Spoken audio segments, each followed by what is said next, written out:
And then the next verse actually is very interesting, which throws out a challenge to the entire world, believers, non-believers, to the human beings and the jinns. Yes. Yes. That if anybody doubts that this book is from God, Yes.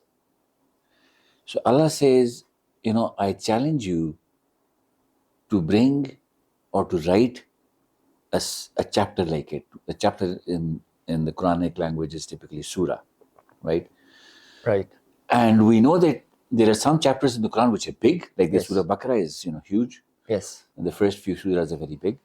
But then there are surahs in the Quran which are very, very small, Yes. right? So Surah Ikhlas, it says, say that there is one God, Qul huwallahu ahad, Allahu samad, lam yalid, he didn't beget, nor was he begotten.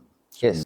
And this is a very interesting challenge, yes? And especially nowadays that we're living in, times where there's so much content out there. People are writing all the time. And now obviously you've got this new AI thing which writes stuff for you. Yes. In a beautiful way. Yes. But despite all of this, nobody has been able to come up with anything credible.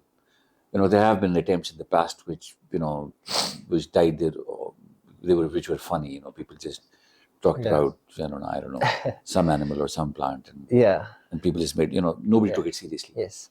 I think this is what you would expect from Allah, from God, Allah subhanahu wa ta'ala, is that his speech will be phenomenally different from the speech of human beings, and it will carry a lot more meaning and depth and relevance than anything a human being can ever come up with. And even the style and the way that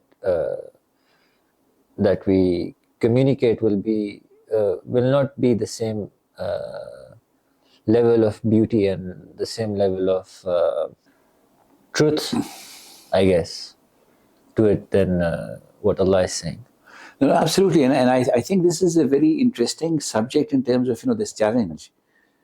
So some people have said, this challenge is referring to the richness of the language and the poetry and the elegance and the beauty of it, which is true because the Quran was revealed at a time when there was a lot of Arabic poetry. There was a culture of, there was poetry all around in those days. Yeah. Yes.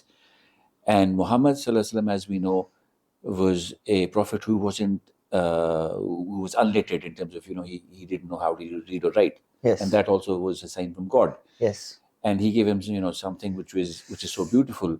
Yes. And then he gave a challenge to everybody else to come up with something like it. Yes. And I think in any language, if you can come up with something as meaningful, as impactful, as deep, and as truthful as the Quran, it will be able to rise to that challenge, but we cannot. And I think this is why the challenge has been given to human beings. So, and even if you look at, if you start going into a little bit of depth of how it has been written, with introducing newer expressions and new words with existing Arabic roots, a completely new style of speech that wasn't there at that time, is something in itself, miraculous in nature. It's so powerful. Yeah. Yes. And so it's an everlasting truth. Yes. So it's not just any saying or it's not a saying which is relevant to a specific time. And also something that I noticed is that it's something that is it's not completely abstract. So it's something that you can relate to and understand and learn from, and it is like, in a way, it is a practical form of knowledge. So absolutely. And as we were saying, even if we look at the smallest chapters of the Quran, let's take the example of Surah Al-Asr. Yes. And so this is, interestingly, it's a very small surah. It starts with A'udhu billahi minash shaitanir rajeem, wal asr. Yes. So God takes the oath of let's say time. Yes. And he says, Innal insana lafi khusr. Indeed, humanity is in a loss. Yes. Illa allazina amanu, except those who believe, wa amilu salihat, and who do good deeds, wa tawasaw bil haqq, and they preach or let's say Advise goodness. advise others of the truth. وَتَوَاصَوْا بِالصَّبْرِ, advise others to be patient and to be steadfast. Yes. Yes. So that's it. Yes. But this is so deep and so powerful and so true. Yes. Yes. So here is the Creator, Yes. God, Allah, Yes. who is taking an oath by time, Yes. which is what we understand, because time is where we understand, people, Unstoppable. It just is keeps going. unstoppable. Yeah. The people are born and they die and they go away, and Yes. and we believe that they'll be resurrected on the day of judgment. Yes.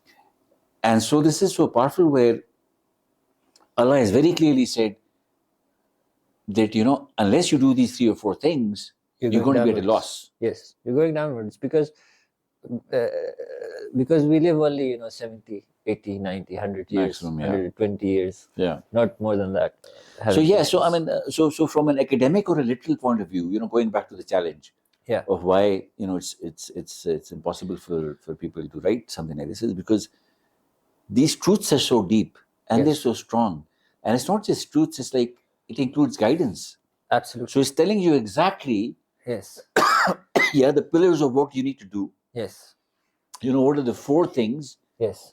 you need to do Yes. to make sure you have a good life and you're successful. Yes. And to make sure that you're successful in the akhirah as well. Yeah.